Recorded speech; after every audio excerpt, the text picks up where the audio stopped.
Здравейте, уважаеми зрители на телевизия NGTV. За ти от вас, които не знаят какво е NGTV, означава New Generation TV. На български ще звучи така НПТВ.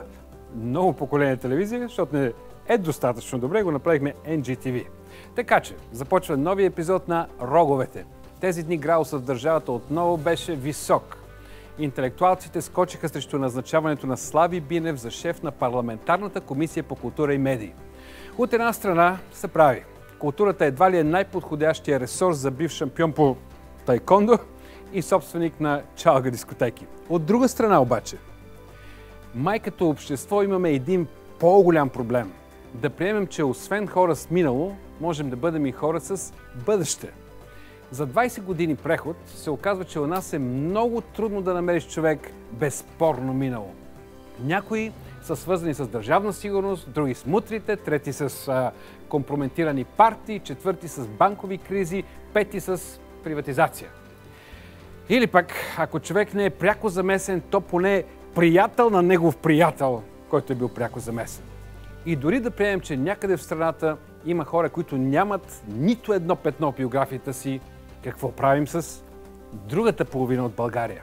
Възможно ли е едно общество да се оправи, ако по-добрата част изключи по-лошата? Христос казва следната мисъл. Нито едно царство, разделено против себе си, не може да устои. Пътят към обединяването на нацията вероятно няма да бъде никак лесен, но е необходим. Гореща тема номер 2. Голямата тръба. Путин обяви, че Южен поток няма да минава през България, а тръбата за газта ще тръгне към Турция. Веднага започнаха спекулации. От БСП изказаха мнение, че без Южен поток страната ни едва ли не пропада. Интересно как сме склонни да натовариме с такава значимост нещо, което никога не сме имали. Колкото и да е чудно, ние сме натрупали 14 века история и без Южен поток. Значи някакси може и без него. Наскоро списание Forbes извади списък с 10-те най-перспективни индустрии в света. От тях производството и извличането на горива, забележете, е едва на 5-то място. Знаете ли, че в десетката 4 от индустриите са свързани с извършването на здравни услуги и дейности, свързани с здравето? Не е тайна, например, че наши емигранти, и сигурно вие познавате някои от тях, а и чужди граждани идват в България само за да си оправят зъбите, защото е по-евтино. Представете си сега една такава картина. България, в която не минава руска тръба, но има изключително подготвени медицински кадри, модерни и приветливи клиники, в които идват да се лекуват хора от цял свят. Това не е ли добър бизнес? Според Малайзия е много добър бизнес. В Куала Лумпур се намира най-добрата клиника за медицински туризъм в света за 2013 година.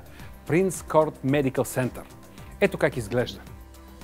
Между другото, като националния стадион. Една вечер престой в най-луксозния апартамент струва 1400 лева. Сред най-добрите центрове за медицински туризъм в света са още клиники в Бейрут, Ливан, Истанбул, Турция, Мумбай, Индия, Сеул, Южна Корея. Тяхната тръба, образно казано, е здравеопазването от най-висок клас. Примерът на тези държави показва, че не е най-важно дали през територията ти минава руски газ, а е важно лидерите на нацията да имат мъдрост и разбиране как да извлекат най-доброто от потенциала й. Ето една такава мъдрост от библейската книга Второзаконие. Да помниш Господа твоя Бог, защото Той е, който ти дава сила да придобиеш богатство. Да ме извинява, братска Русия, но в Библията никъде не пише, че богатството на една нация зависи от волята на господин Владимир Путин.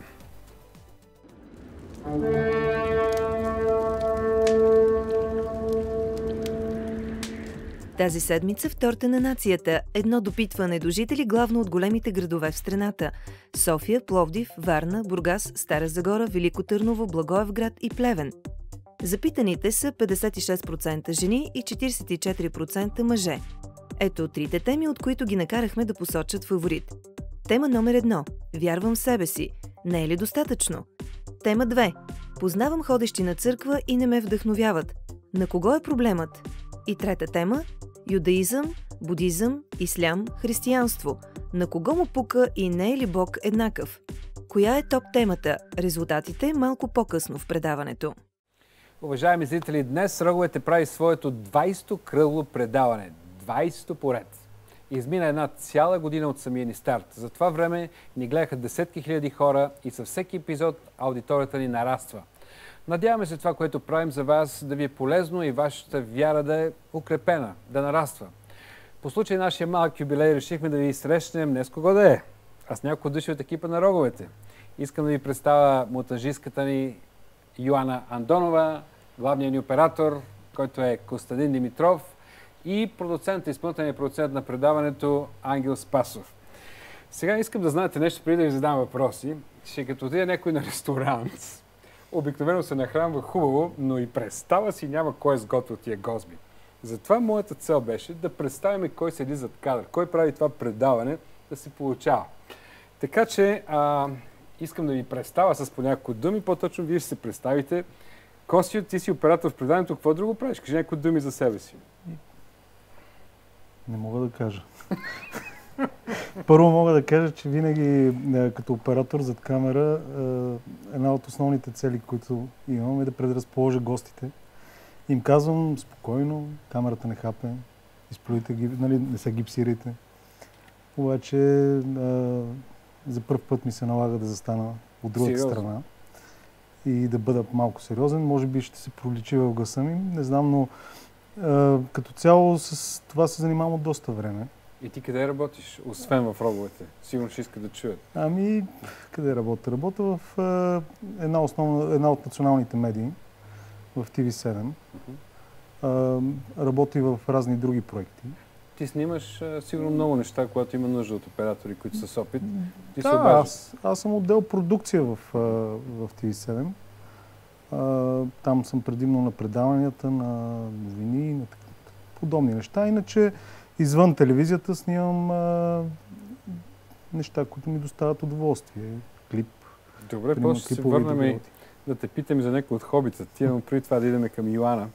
Йоана, сега те не могат да видят прическата, но от първия ден, който иде да работиш в Роговете, винаги ми е било интересно защо половината ти коса от едната страна, що не може да я хванете липсва. Това модно увлечение ли? Къде се роди идеята ти? Ами всъщност аз го направих доста след като беше пика на модата. Даже много мои приятели... Това малко пънк е от едната страна. Да. Ами имам някои такива части от личността, които може би по този начин изразявам. Но всички ми казваха, добре, защо ще го правиш сега? То вече не е модерно. Все пак не те ли интересува това нещо?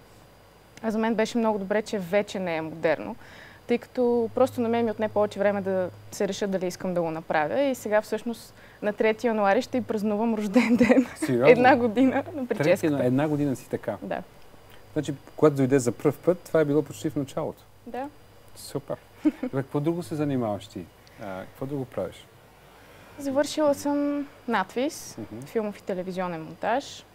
Сега магистърската ми степен е специалност продуцентство и креативна индустрия. Занимавам се с монтаж и на други неща, например един клип на БТР, най-новия клип на БТР. Той кога ще излезе? Януари месец е премиерата. Това е изключителна продукция, в която аз съм изключително щастлива, че участвах. Много мащабна за България, наистина бяхме огромен екип, много хора, много работа по този проект. И ти правиш главния монтажист си на клипа ти, така ли? Да, аз монтирах клипа. И сега всъщност работата по постпродукция, като ефекти и така нататък. Супер. Не ни напускай, като станеш много известна. Няма, за 20 години Роговете, добре. Все още ще съм тук. Ще видим косата ли ще е така след 20 години. Ангел, какво ще ни кажеш за себе си? Ти, между другото, си най-новото попълнение на Роговете. Да. От колко? От вече 5 месеца? 5 месеца, 6, да. Добре, ти какво правиш освен телевизия? Ами, какво правя? Семейен съм с 2 деца, имам чудесно семейство. Синът ти, между другото, учи журналистика. Това беше неговата мечта, нали? Да, спортна. И кажи ни как го приеха. Те го приеха с най-висок? Да, той беше номер 1 при момчетата. В България? Да. Номер 1? Номер 1. Това е. Номер 1. Гордееш ли се с такъв син? Абсолютно. Добре. Могъл, да. Да се върнем пак към Косио. Косио, ти си ловец, разбрах, което е много интересно също като хоби, и бокс. Сега за бокс, напоследък те забелязвам как натрупваш. Но кой ти е най-големият трофей? Съвсем сериозно да питам. Ловен трофей най-големия. Съвсем сериозно ще отговоря. Жена ми. Да. На коя страна виси тогава? Интересна истината, аз лова не го възприемам по този начин. Не съм от стандартните ловци. По кой начин? Ами, това, че трябва непременно, че е вид спорт, вид забавление, нещо, с което, нали, да отидеш, да отстреляш някакво голямо животно, след това да си направиш трофей, да си го закачиш на стената и да казваш колко си голям. И както, нали, обикновено при ловците, винаги има приначаване, винаги има ситуация, в която било е на ръба, било е много, нали, и ти си успявал. И така и всички около тебе. Значи за тебе лова е нещо различно. За мен лова е нещо различно. За мен лова е място и време, в което аз се разтоварвам от лудницата, която е в града. Място и време, в което аз се затварям в себе си и си мисля за неща и разсъждавам върху нещата от живота и какво се случва като цяло около мен и с мене. Защото в гората там просто природата е толкова истинска и толкова едно такова спокойствието. Нали, изпадаш в такова състояние, което трудно мога да го опиша. И това е единственото, което ме притегля толкова много да ходя. Ти сам ли ходиш обикновено? Не, обикновено сме в дружинка с групи. Не, сам не ходиш никога. Винаги сме в дружинка. Разбираш колко разбирам от лов, нали? Да, винаги сме в дружинка, само че се разтиламе на посии. И съответно има гоначи, които вдигат шум и пращат живота. А колко често го правиш това? Ами, за мое съжаление, не мога много често да го правя, по простата причина, че има един трофей вкъщи, който много дърпа. И нали, то не е за съжаление, защото все пак семейството е над всичко. Нали? Деца, жена. И това, че се налага да снабдявам всичко за вкъщи. Колко деца? 3. 3 деца? Да. 2 и тук е 3 деца. Да, и супер. Жена ми не работи, съответно аз съм този, който трябва да действа за всичко останало. Значи за тебе лова е начин малко да се усамотиш, да се разтовариш. Да, разтухам. Иначе най-хубавия лов е за мен птичи. Добре. Йоана, ти като приключиш с висшето образование, което ти си на финала, нали, в момента? Да, даже вече защитих дипломна работа. Дай да говорим малко за мечти. Защото ти си, сигурно всички ще забележат, че това е най-младият човек от тримата. Надявам се. Свалих си брадата, за да се подмлада с 10 години. Както и да е, то очевидно е очевадно, разбираш ли. Така че мечти, след като завършиш. Кое е най-горящото нещо за теб? Ами аз... Първо ще оставаш ли в България? Да. Ти каза 20 години в Роговата, ние няма да си местим неща по партията, да? Да, искам да остана в България, като така в далечното бъдеще, това, което се надяваме, да имам проекти на други места, но да пътувам, докато тече продукцията, примерно в друга страна, и след това да се връщам. Когато бях по-малка, си мислех, че друга държава е моето място. Мислех си за Америка, за Холивуд, но сега вече се чувствам така, че искам да остана тук, при близките си. Тук се чувствам добре, но същевременно и много обичам приключенията и много обичам да пътувам, така че надявам се, че ще имам възможност да ги съвместявам двете неща. И все пак медии, телевизия, това е твоята мечта? По-точно кино, доколкото си ми казвам. Нещото, което ми е най-много на сърце е киното. И всъщност всичко, с което съм се занимавала до момента, като по-малка, аз съм минала през сериозна подготовка, исках да ставам пианист.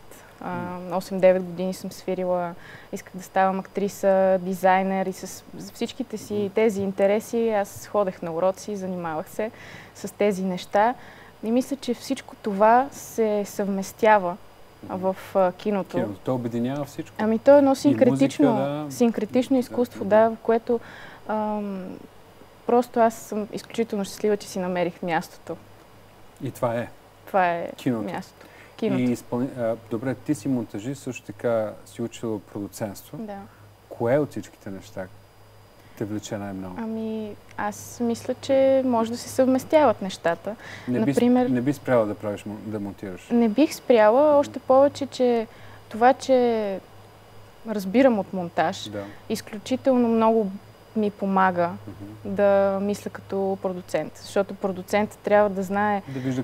Да вижда картината, да знае етапите, въобще през които минава една продукция. И смятам, че това ми е много полезно. Аз много пъти съм се обръщал към тебе не само за монтаж в роговете, ти знаеш за всякакви други неща. Защото ти го имаш това око, ти ги виждаш нещата. Така че успех с киното. Благодаря ти. Добре, Ангел, сега ти си единственият, в който нямаш никаква предистория в медии. Как ти се струва тази сфера? Никога не си се занимавал с такива неща. Интересно ли ти? Интересно ми е тази сфера, как ми се струва? Струва ми се като всяка друга сфера. В смисъл такъв, аз работя по-скоро с хората, не толкова с техника, като оператор или като монтажист. Така че за мен работата с хората е като работа с хора във всяка друга сфера. Интересно, наистина ми е интересно, тъй като научавам много нови неща. И слава Богу, че екипа е перфектен. Просто всички са абсолютно професионалисти. Благодаря. Да, абсолютно. И така. Добре, кое е най-голямото предизвикателство за тебе да работиш в телевизионно предаване като това? Най-голямото ми предизвикателство беше да се впиша в този екип. Както казах, добър екип. Но ти каза, че е лесно, защото ти харесва. Да, това просто да се впиша, да заработиме заедно и мисля, че се получи. Добре. Да. С компютър никой не си занимавал, а тук вършиш голяма работа и в пиара на предаването. И то точно чрез социалните мрежи. Това дар ли? Да, винаги си го имал. Не знам. Но се радвам, че имаме успех. Просто цифрите говорят. Ами да поговорим малко за предаването, защото правим една година вече. Йоана, аз ще питам тебе, как би описала накратко тази една година в роговете? Какво се случи с нас през тази една година? Ние безспорно се сплотихме много като екип. Също смятам, че израснахме много на професионално ниво специално, тъй като спойката, която се получи между нас, може би ни освободи и по този начин вече можем да мислим като един. Но най-важното според мен, което се случва с нас и продължава да се случва и се надявам, че на повече места ще се случва такова нещо, е всъщност единството, което имаме в екипа, тъй като ние сме представители на различни деноминации. Сред нас има православни, католици, протестанти. Това по никакъв начин не ни пречи. Напротив, ние в една абсолютна толерантност към различията помежду си гледаме в точката, която всъщност е важното, защото ние гледаме към Бог. Интересно, че в началото ние не сме търсили хора, всеки от тях, който да е вярващ човек, защото нас ни трябваха специалисти и не винаги може да ги намериш сред една оплена вяра. И това стана спонтанно, да ти кажа. В този екип да имаме хора, които са режисьора ни е Косио е православно вярващ, ти си католичка, нали, ти си протестант. Така че интересно. И благодаря ти за хубавите думи. Косио, какво очакваше ти в началото? Понеже ти си работил за различни продукции, ти дойде и ти сформира екипа от оператори. Какво очакваше? Какво си мислиш? Къде отивам аз? Къде се забивам сега в това предаване? Какви очаквания имаше, като дойде да работиш тук? Беше ми малко странно като начало. Цялото това, което трябваше да се случи. Тъй като малко или много аз съм обременен от телевизионно снимане. И като разбрахме с каква техника ще работиме, и в първи момент си чудих дали това може да се случи. Защото, нали, в смисъл, нещата са малко по-клипово, не са точно като в телевизията. Там, където ние сме свикнали непрекъснато някакви вария, изтегляния, влизания, излизания, някаква динамика, изкуствено създавана в кадъра. И като ми казаха, че ще работим с въпросните камери, с които работим, но първата ми реакция беше, това няма как да стане. В смисъл, чисто монтажно не си го представях как ще се вържат трите камери, защото обикновено предаванията се правят по начин възможно най-евтин. Възможно най-бърз. Говориш по принцип в телевизията. Да. Възможно най-бърз за реализация. Нали. Не да се прави постпродукция толкова тежка, колкото в случая се получава, нали, заради това, че трябва да се отделят отделните камери, да се настройват цветове и така нататък. Нали, неща, ние до някъде, понеже не сме на живо, до някъде може да си го позволиме това. Но ти кажеш, въпреки това, да, въпреки дори и тези, които са на запис в телевизията, те се правят нали, чрез пулт, миксира се на момента, много рядко се прави постпродукция, нали, монтаж. Обикновено нещата гледа да се направят конверно наведнъж и така и очакванията ми бяха, че може би няма да се случат нещата. И обаче останах изненадан. Получиха се. Плюс това, нали, в действителност началото беше тромаво и трудно. Да. Като говорим тромаво и трудно за сработване на екипа, тромаво и трудно от към всичките нива, нали, и имаше моменти, в които имаше леки раздразнения от това, че нещата върват мудно и бавно. Устояхме. Да. Трябва ти кажа, аз се радвам, нещата станаха по-гладки и по-гладки. За мен напоследък има едно друго предизвикателство, почва да става малко рутинно. В смисъл, ние знаем какво правим и става бързо. И може би това е, така аз гледам към нови предизвикателства също в роговете, които безспорно ще ви касаят и вас за заснемането. Добре, да ви питам и тримата, ще започна с тебе, Йоана. Кой от гостите до момента лично тебе те впечатли най-много? Ти беше най-интересен. Тук е имало най-различни гости. Имахме министри, имахме най-обикновени хора, преживели различни неща. Така е. Ами, сега като се замисля, за мен най-интересен гост беше доктор Христо Гешанов. Който ни е предпоследният гост. Предпоследният ни гост, защото смятам, че България има нужда от повече такива хора. Тоест имаме нужда да ги виждаме тези хора. Имаме нужда истински интелигентните ни, будни хора, хората с достоинство, хората с морал, поне аз така го възприех от интервюто, което направи с него, тъй като не го познавам лично, но го приех като представител на тези хора. И смятам, че ние имаме нужда да виждаме повече тези хора. И съм много щастлива, че той беше гост в роговете и дай Боже за напред да имаме все повече такива гости. Ние искаме да представяме все повече такива. Добре, Ангел, ти си 5 месеца в предаването, но все пак видя доста гости. Да, видях. Аз не мога да откроя някой. Всичките ме впечатлиха с нещо. Наистина щеше да кажа и аз, може би, за доктор Гешанов. Също и последната ни гостинка, която от ансамбъл Филип Кутев беше невероятна, когато запя тука. Аз имах даже притеснение хората да не започнат да пляскат след това. Така че всички са супер. Добре, Косия? И горе-долу сходно за Гешанов, да не говорим пак, нали, в смисъл. Той е наистина човек, който плени всички, раздаде тук никои книги. Включително и Таня. На мен винаги ме е впечатлявало, нали, хора, които са с такъв откровен талант. И виждал съм я много пъти по реклами и винаги ми е харесвал как изглежда. Също имаше един тук гост, който обучава наши хора в чужбина. Не, обучава хора в чужбина на бойни изкуства. Да. Харесва ми това, че в предаването има талантливи хора. Много талантливи хора, които са постигнали нещо. И са добър модел за подражание. Да, който по един или друг начин съм модел за подражание, защото аз така мисля, че това предаване има за цел да накара хората да се чувстват малко по-добре. Това, което на мен ми липсва в ефира. На мен ми липсва в ефира предавания, които да те усмихнат. Толкова много политика, толкова много мрак, толкова много убийства и всякакви такива подобни неща, за които се говорят и се показват и се изливат в телевизията. Просто българина като цяло е усмихнат човек, той е комуникативен човек, той има нужда от усмивка, той има нужда отново да се радва. Аз по мене си, просто като си спомня в моите по-млади години, не че сега съм възрастен, нямаше момент, в който да не слиза усмивката от лицето ми. И опитвах се да запалвам всички около мене, да е много весело, винаги да е купон. Обаче с времето усещам как всичко почва да те свива, да те стиска, да света ни стана доста саркастичен. Навсякъде по улиците, да. И затова искам да виждам предавания и хора усмихнати, искам да виждам музика, искам да виждам динамика, искам да виждам нещо живо, нещо което привдига. Това нещо, което... Добре, Ангел, да поговорим малко за обратна връзка за предаването. Да речем ваши близки, познати. Какво казват за предаването? Ти има обратна връзка, да. Аз се интересувам, естествено. И лични. Лично си допитал лично до хора. Да, кажи ни малко за това.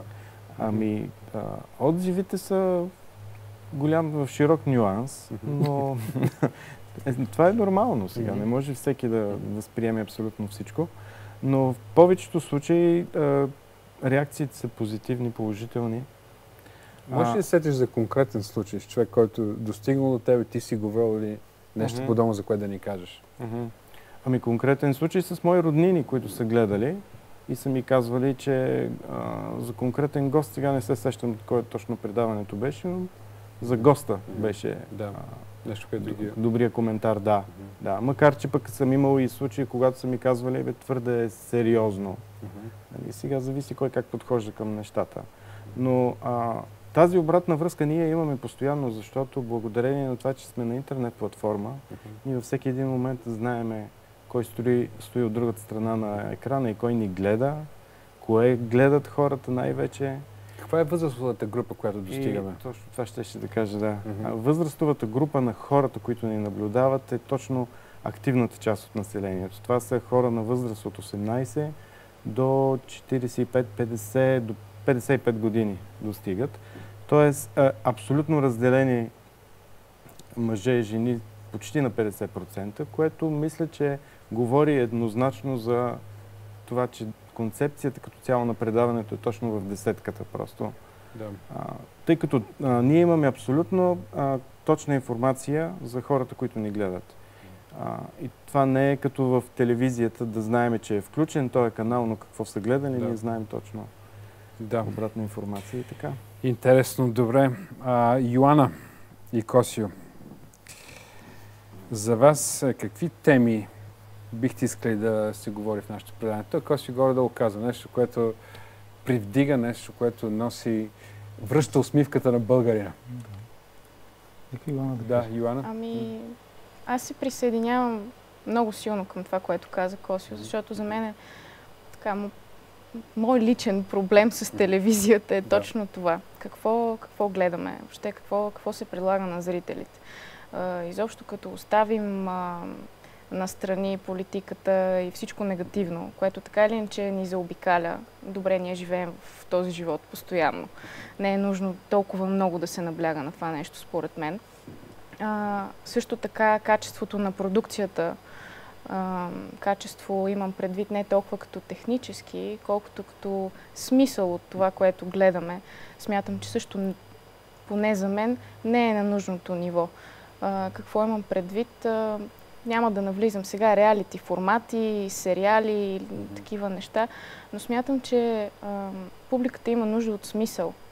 Въобще хората имаме нужда от смисъл и всъщност причината аз толкова много да горя в това, което правя кино, тук в предаването, е, че аз смятам, че можем да казваме нещо на хората. Можем да им даваме смисъл, когато те са го загубили, или можем да изказваме неща, които те имат нужда да чуят. Ние сме си поставили цел, вие знаете, и нашата цел е да представим гледната точка на вярата за всяка област от живота. Ние искаме да кажем, живота може да бъде погледнат и през очите на вярата. Като ние се основаваме на Библията, като най-продаваната е най-популярната книга в този свят. Това не е целта. Да докараме смисъл, който идва през очите идва от вярата в Бога. Мисля, че на хората точно това им липсва. Мисля, че липсва им вярата. Липсва им вярата в това, че нещата могат да се променят и могат да бъдат добри и то тук, в България. Много приятели, много познати съм чувал и чувам, искат да бягат, искат да се махат, искат да се спасяват от Пушкин потъващия кораб. Но пък аз за сметка на това раждам деца. Жената ги раждате и помагаш, да. Но така израза, да. Добре, ето с кое да завършим нашето интервю с вас. Ако трябва да отправите една молитва за България, едно изречение, една кратка молитва за страната, какво бихте казали? Молитва за България. С едно изречение. С едно изречение. Не питай. За какво би казал? По-скоро бих призовал хората просто към това, което говорим, всеки да се постарае да бъде по-добър.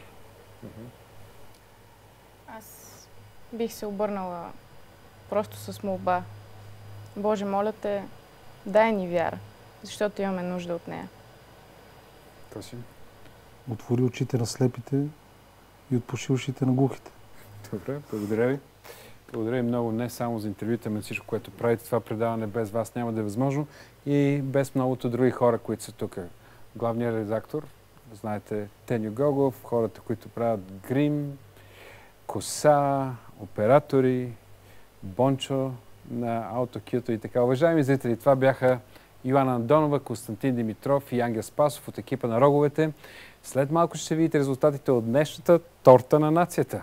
Но преди това мнението на вас, зрителите, по трите теми, които ние дискутираме. Вижте ги. Религиите са много, а Бог един ли е? Дали има Бог или няма, не знам, но той е само един. Не, Бог не е само един, но в християнството е един. Мисля, че съществува енергия, която хората за по-лесно наричат Бог. За мен е един и същ, ма всеки си го гледа различно. Доколкото знам, Бог просто е бил магиосник, правеше фокуси и това е. Религиите са различни, да, но няма богове, смисъл. Според мен е. Ние сме християни и за нас единственият Бог е Исус Христос, смисъл, ние си вярваме в Него и го почитаме. Познавате ли вярващи хора и странни ли ви изглеждат те? Познавам вярващи хора, да. Познавам и дълбоко вярващи, не чак толкова дълбоко. Върват по правилния път. Няма много млади хора, които вярват, защото младите хора мислят повечето логично. Може би в 21 век вярващите истински в Бога намаляват. Познавам, странни, да. Като ли са по-магиосани. Има някои доста фанатизирани такива хора, които се мислят, че има нещо такова, всъщност то няма нищо такова. Странни не, ама... Те не са луди, просто са заблудени. Достатъчно ли е да вярвате само в себе си? Да, абсолютно. Това е най-силното нещо, което може да направим. Не може да определим себе си като смисъл, трябва да допуснем, че има нещо повече. Трябва да вярваш в много неща, не само в едно. В себе си, според мен, не трябва да вярваш. Не знам дали е достатъчно, но е много важно. Аз в принцип не вярвам много в себе си. Когато вярваш в себе си, до някаква степен ставаш самовлюбен, а това не е от най-хубавите качества в един човек. Ако човек вярва само в себе си, няма да стигне много далеч, трябва да вярва и в другите хора. Време е за резултатите от днешната социология. Най-голям брой от гласувалите са в диапазона 31-40 години и 21-30 години. Тоест, данните отразяват нагласите на най-активната част от обществото. На трето място с най-малък интерес от 6% поставяте темата «Познавам ходещи на църква и не ме вдъхновяват». На кого е проблемът? На второ място с 40% е темата «Юдаизъм, будизъм, ислям, християнство». На кого му пука и не е ли Бог еднакъв? И вашата тема фаворит. На първо място с цели 54% интерес. Вярвам в себе си. Не е ли достатъчно? Останете с Роговете за още по темата. При мен вече е Иво и днеска ние ще направим с него малко по-различен разговор. Вместо да бъде монолога, който обикновено аз правя зад моето любимо бюро, днеска Иво ще ми задава въпроси по темата, която вълнува най-много зрителите. И темата е «Вярвам в себе си, не е ли достатъчно?» Иво, преди ти дам на тебе водещата роля, по-точно интервюиращата роля, да те питам, изненадан ли си на фона на другите две теми, защото тази тема е точно победител в предаването? Здравей, Пламене, първо. Изненадан съм. Аз мислих, че хората най-много се вълнуват, поне в моите среди, от темата юдеи, мюсюлмани, християни, Бог не е ли един. Поне това най-много се дискутирала с моите среди, така че съм изненадан. Мислих, че другата тема ще е фаворит. Добре, аз ти давам тогава водещата роля. Ами добре, нека те попитам първо да ти кажа в началото, че така ще бъда по-нитенен и ще говоря направо от името на мои приятели, които са ми задали такива въпроси. Това, надявам се, не е проблем за теб. Еми да, давай, да мога да ти отговоря. Може да стане проблем. Така, значи вярвам в себе си не е ли достатъчно? Нека започнем с да или не. Достатъчно или не? Не. Това е добре, защото ако беше да, ще бъде по-кратко. Добре, добре. За кое е достатъчно вярата в себе си и за кое не е достатъчно, според тебе? Да, за какво е достатъчно вярата в себе си? Тя е достатъчна за доста неща. Човек може доста неща да направи, ако има добро самочувствие. И ако има увереност в самия себе си и вяра в себе си.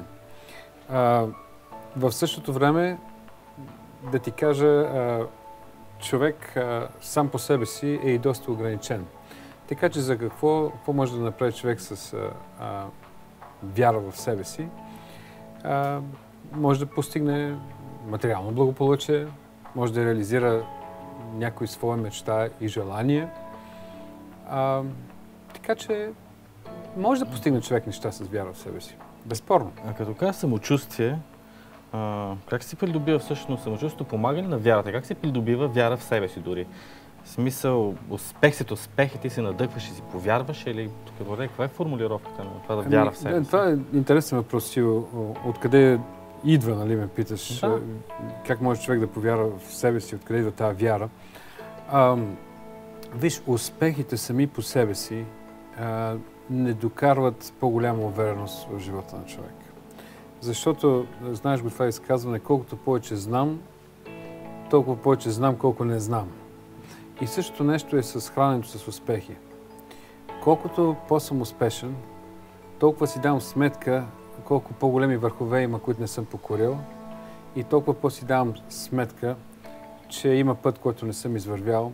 И аз съм се срещал с хора, които имат голема, добра визитна картичка зад гърба си на успехи и въпреки това са разклащани от несигурност, неувереност в себе си и търсят кое ще е поредното нещо, което наистина да нахрани моето самочувствие, моята увереност. Така че, да ти отговоря на въпроса откъде идва вярата, увереността в себе си, може да очуди това нещо, но идва от приемане. Когато ти си приет такъв какъвто си и не трябва да бъдеш нещо, за да бъдеш обичан и да бъдеш приет. Деца, които са имали това, помисли за някое дете, което е имало безусловно приемане от своите родители. В един момент любов, в един момент това дете расте с вяра в себе си, с увереност в себе си, самочувствие. И затова аз много пъти казвам, вярата в Бога, освен всичко друго, дава точно това усещане, че ние сме приети, че ние сме обичани, такива каквито сме. Не трябва да бъдеш нещо и да направиш нещо, за да бъдеш обичан и прият. Така че мисля, че да ти отговоря с едно изречение, увереността, самочувствието, истинската увереност, истинското самочувствие се базира най-вече на усещането на това, че си обичан и че си приет такъв какъвто си заради това, което си, а не заради това, което очаква някой друг да бъдеш. А какво ще кажеш за мнението, че християнството са слабохарактерни хора, които нямат вяра в себе си? Виж, когато аз повярвах по времето на комунизма, най-голямата бариера за моята вяра беше точно това. Аз свързвах християнството с две неща, може да се смешно, но хора, които са на по 80 години и вече им трябва надежда и затова са там на църква, за да надежда за вечен живот, или хора претърпяли някаква голяма катастрофа в живота и затова им трябва вяра. С други думи, това не са хора, които ще променят света. Затова аз не искам да се идентифицирам с християнство, ако това не е нещо, което променя света. Аз исках да променям света тогава особено. Не, че аз съм спрял, но тогава бях на 21 година, когато повярвах. Но искам да ти цитирам нещо, което Нелсън Мандела, всички знаят колоса, Нелсън Мандела кой е, в неговата книга "Дългия път към свободата". Ето какво казва той, говорейки за християнството, за вярата. Казва така: църквата беше толкова ангажирана с този свят, колкото и със следващия.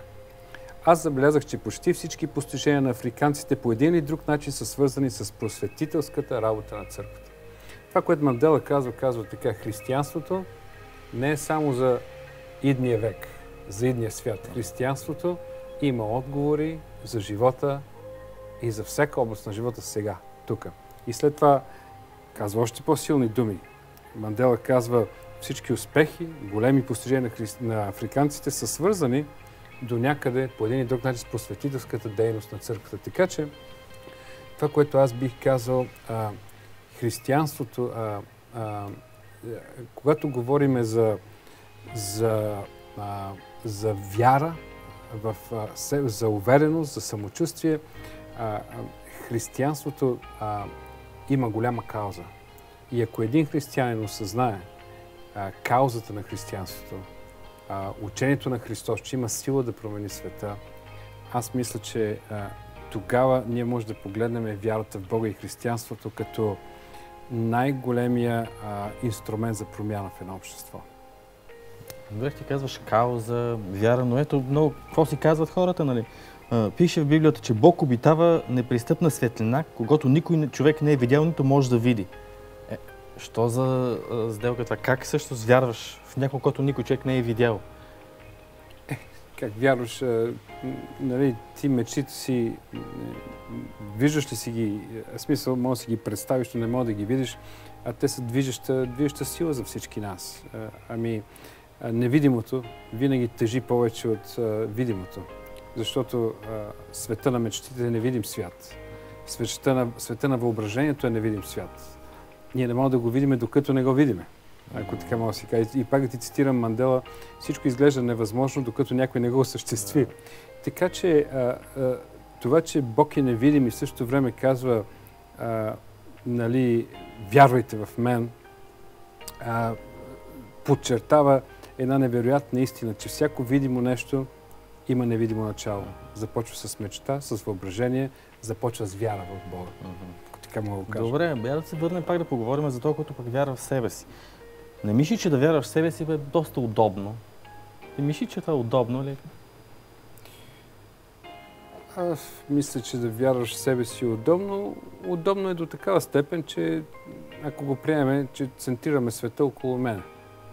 Докато вярата в Бога е центрирана на твоя свят около неговия свят. По така може да кажем. Така че под някаква форма да вярваш в себе си е удобно.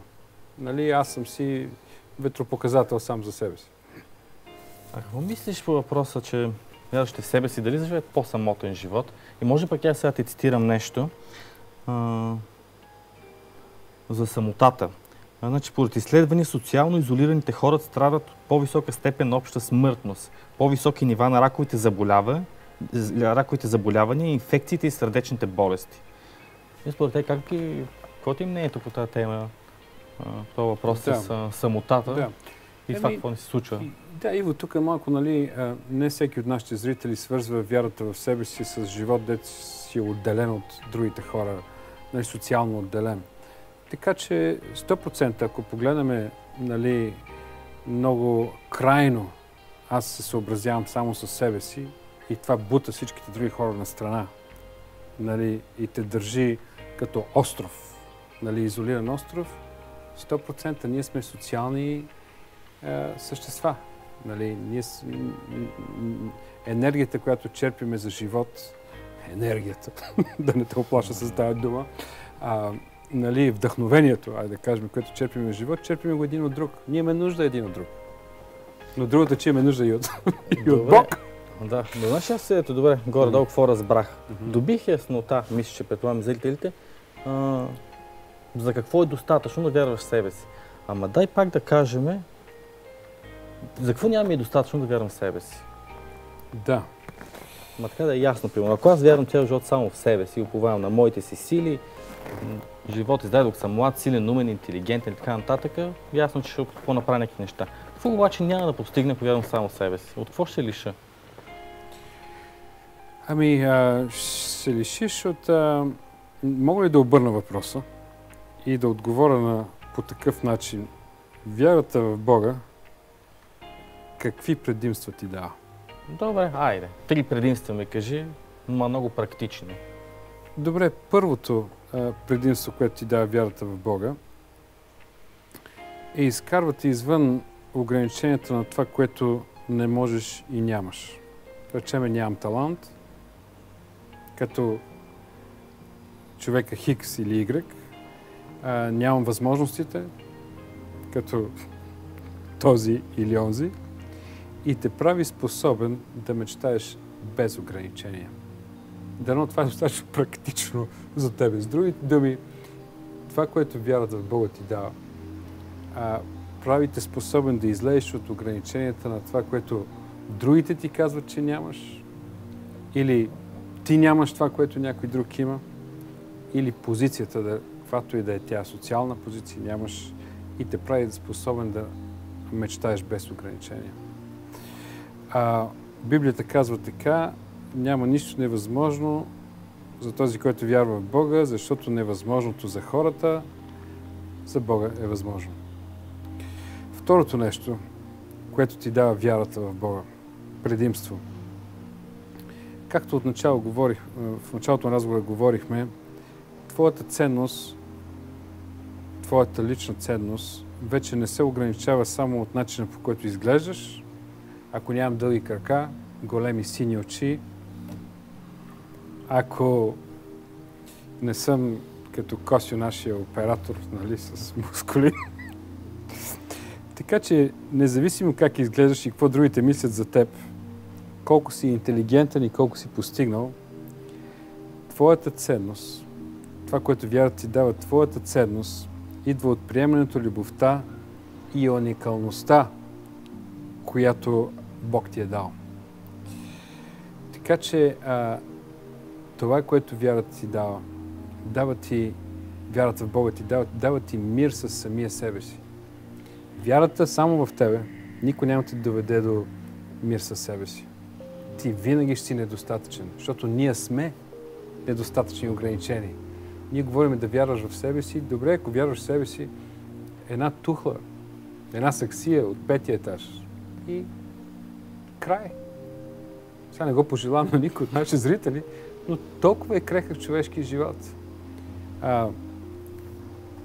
Третото нещо, което може би искам да сложа най-голям акцент върху него, какво ти дава вярата, усещане за съдбовност. Твореца има план за твоя живот. Самия факт, помисли за това, Иво, самия факт, че няма друг като тебе и няма и да има, между другото. Но това звучи така много отговорно и натоварващо. Но дай ти какво означава това. Самия факт, че няма друг като тебе и че няма и да има, означава, че света чака да открие това, което Творец е скрил в тебе. И това, което накрая бих искал да кажа, накрая на твоя въпрос е: вярата в Бога ти дава чувство за съдбовност, защото ти знаеш, твоя произход не е случайен. А твоето появяване и уникалността на твоя живот не е просто така случайен, така че всичко друго, което стане в твоя живот случайно, но следва предопределен план, без да плаша зрителите, предопределение, усеща за съдбовност. Аз имам уникалното, конкретно нещо, което да извършва с моя живот. И да ти кажа честно, аз не виждам друго място, откъдето да дойде това усещане за провидение, такава правилна е тази дума, за съдбовност от вярата в Бога. Простичко казано, вярващия в Бога не е ограничен само от вярата в себе си, той знае откъде идва неговата ценност и кой е източника на неговия потенциал и неговата сила. Тук беше изчерпателен с този последен отговор, че 4 въпроса останем ги елиминира и с това мисля да приключиме. Много ти благодаря за отговорите. Добре, благодаря ти. Аз си в ролята да интервюираш. Какво да ви кажа? Дано този нов начин, по който представяме нашата рубрика Торта на нацията, е бил малко по-близък до вас. Не, че няма да се връщаме пак към начина, по който ние сме свикнали да представяме отговорите на това, което ви вълнува най-много. Сега, уважаеми зрители, вижте едно интересно видео за остриетата и хората от нашия репортер Георги Асенов. Какво е общото между Леонид Брежнев, Бекенбауер и много други световно известни личности? Всеки един от тях притежава нож, изработен от следващия наш жив патриот.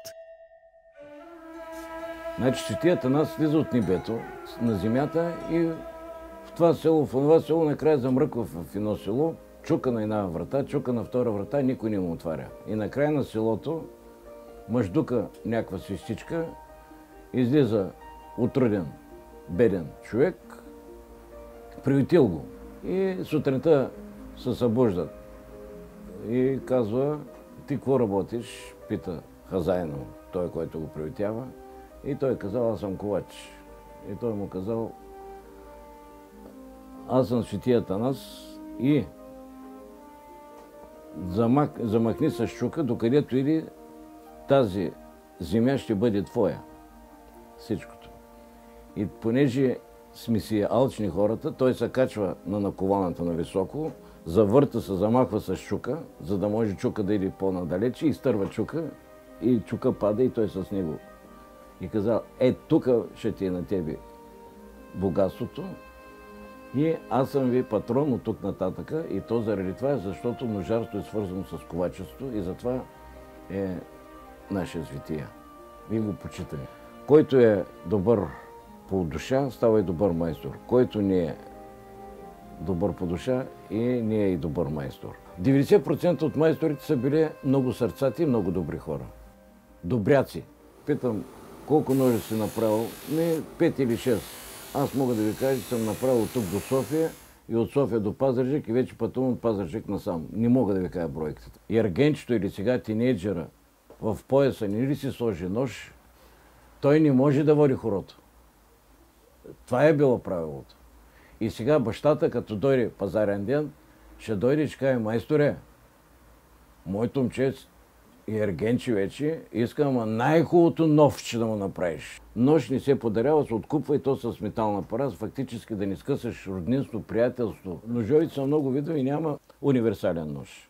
Моите са за хляб, най-вече за отбрана, и дори мога да ви кажа, понеже ме задават: който нож вади, от нож умира. Не е това. Това е, думите са повече по-остри, отколкото един нож, защото ножа, ако го порежеш, раната може да остане след това белек, но зараства, докато думата цял живот се помни. Най-голямото ми предизвикателство първо ми беше за италианската постановка Аида, Меча на Радамес, защото по фото си се правеше, много книги четах и трябваше да влеза в епохата, както например и за Време разделно, трябваше да влеза в епохата.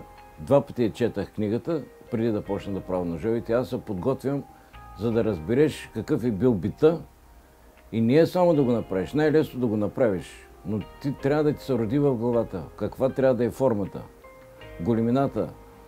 Най-интересната случка, че първо много къс беше срока за изпълнение и имаше куриоз, че мисля, че Стойко Пеев като сяда и си порязва слабините с моя нож. Но интересно да ви го кажа, че добрите майстори не работят скъпо. Работят скъпо новите и недобри майстори. И ген, и талант, и най-вече да имаш добро сърце и желание. Не съм богат, не съм и беден. С този занаят успях да се изуча 2 дъщери са висшистки и все още поддържам семейство. Не живеем в лукс, в разкош, но не сме останали без пари.